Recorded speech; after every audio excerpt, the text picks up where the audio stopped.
2024, 2004, 20 years since that Invincible season. I remember being at White Hart Lane when you won the league unbeaten and then went on through the whole season to become the Invincibles. It must Yeah. be. I mean, Arsenal fans, Arsenal players just think, well, we're going to be challenging winning the title every year now, and it's 20 years still looking for that title. Where's all that time gone? And how do you Yeah. reflect on that time being an integral part of that squad and so on? Yeah, I mean, it's amazing to be part of that squad. I was very lucky to play some unbelievable teams. 98 was a great team, 202, winning a double that year as well. As you mentioned, their Invincible team. But I think the club was changing, wasn't it, after 204? I know they won the FA Cup 205, Manchester United, but then the stadium situation when they moved stadiums and the money wasn't there, and Arsene Wenger had to sign a five-year contract to make sure the money's there. So the club was evolving to say, right, we're going to get better. We might have a few bad years, but we're going to. But if you said to me they're not going to win a league again for 20 years, then I would have said, nah, I'm sure they're going to win a league at least once or twice again. So it just shows you how other clubs have got stronger at Chelsea era when they come into it, Mourinho, and then obviously Man City come onto the board as well. So and Liverpool as well. I forgot about Liverpool. So yeah, I mean, it's amazing to be involved in that. And whether it happen again, we'll have to wait and see. I don't know. It could happen. There's a lot of talented teams around at the moment. Man City was obviously the main, but Liverpool nearly done it, didn't they? Against Watford when they lost 3-0. Vicarage Road come towards the end of the season. But yeah, it's just a real good feel factor that everybody still keeps in touch with each other. The Invincibles. We've still got a group chat, all the boys, and hopefully we can do something this year at the end of the season, or meet up and maybe do something at the Emirates, just to say well done to everyone, because that is an iconic year for the club. And as I said before, we wasn't planning to go unbeaten. It was just win the league first. And I've said many a times that last 4 games were the hardest games because we got battered against Portsmouth. How we got a 1-1 draw, I never know. I think we could have lost 6-1, 5-1 that day, but we managed to get something going, and that's a good always a good sign from the club. Was the spirit of the team always never knew when we was beat, and that is a massive attribute to have if you're a footballer. Always give everything. And we had some bench to change it as well if we had to. We had so many good strikers and who could score you a goal, and probably if you look at the team now, that's where they're lacking. We had 4 great strikers: Walsall, Carnu, Henri, Bergkamp, and now they've probably only got 2, haven't they? Nketiah and Jesus. About the 20th anniversary, you guys are still all in touch with each other, possibly getting the band back together at the end of the season or something. Is there anything you can tell us about that, or is this going to be social? Yeah, I mean, to be fair, behind the scenes, there's things going on now. There's things about a documentary they want to try and do with all their ex-players and who's going to be involved and talk about it. And there might be some sort of game at the end of the season. I don't know.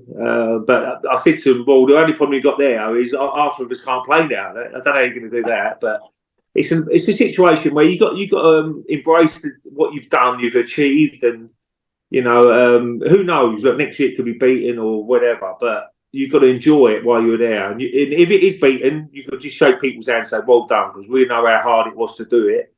And all you can say is we've done it first. That's what I've always said, which is the hard bit, doing it first. But, it's a situation where I think you've got to just enjoy being part of that team, and the fans have got to enjoy being part of that season as well, because they play a massive part as well, the fans, because they go week in, week out, and away from home when we were struggling, they might have got behind us a bit more and got us over the line. So, I just hope everybody enjoys it as a club, and, hopefully it'll be another 20 years later, maybe another 10 years on, it'll be 30 years, hopefully. I know we're tight for time, but one of the links to 04, of course, is guy you mentioned earlier is Edu. I think, I know for a fact it's 23 years ago he signed for the club, 2001. He was a very important sort of squad man, wasn't he, in the 02 double? Fantastic player, yeah. And he's still, he's a huge influence on the club now, isn't he? Maybe more than he's ever been. What's your sort of memories and thoughts about him as a player and a sporting director? He's brilliant. Always very patient. I think everybody wants to play every week, and he didn't get that opportunity. But when he came into the team, he was very, very important. I remember that one of my best games I played in, and I was captain, was Inter Milan 5-1. And we went out to the San Siro. We lost 3-0 at Highbury. We had a nightmare at Highbury, and no one would give us any chance whatsoever to go to San Siro and even get a draw, if I'm being honest. And we had no Bergkamp. He didn't go. Vieira was out. So it was me and Edu in central midfield. And I always remember me and Edu having a chat saying, right, Ray, this is what happened. And I was telling him, right, we know we can get the better of these two in front of us. And he had the game of his life. I played really well in midfield as well. Obviously, Henry was the main man that day. No one could mark him that day. He was unbelievable. But he said, what a game to be involved in, you know. And that's the sort of guy he was. He was always really happy to do the best he can for the club. And I think he's in that similar role now, isn't he? He wants to try and do the best for the club. He knows the club was amazing for him. If you ask Gilberto, when they come over, they've always done the best they can for any sort of player who's foreign, who don't know the area, don't know, you know, where to go and all that. And they really helped everybody out. So I think he's now such an important person now in the club to bring in the right players. I was over the moon in the summer when Declan Rice turned up, and that was a fantastic signing. So, and you know full well Edu's trying to do the best for the club. So. It's a big job for him. We all know that, but I think he's the main man, and he knows the history of the club, and he knows what sort of dressing room he needs if you're going to be successful. Because he was involved in a lot of the big dressing rooms when we was very successful, and he knew the characters you had in there. So hopefully that's an important attribute to have as well, the character of the player to bring in, and I'm sure he knows roughly what sort of characters he needs in that dressing room area. I remember going pre-season with Edu, and we were sitting around the pool, and he phoned it and stopped the whole an hour. He was on the phone for an hour, just talking about players, and that's his job now. So he needs to get good relationships with agents as well, which is where they can argue that, you know, our player might be available soon, and you can maybe get a steer going that way. Do you think they've improved in the transfer market since he sort of came in terms of buying and selling?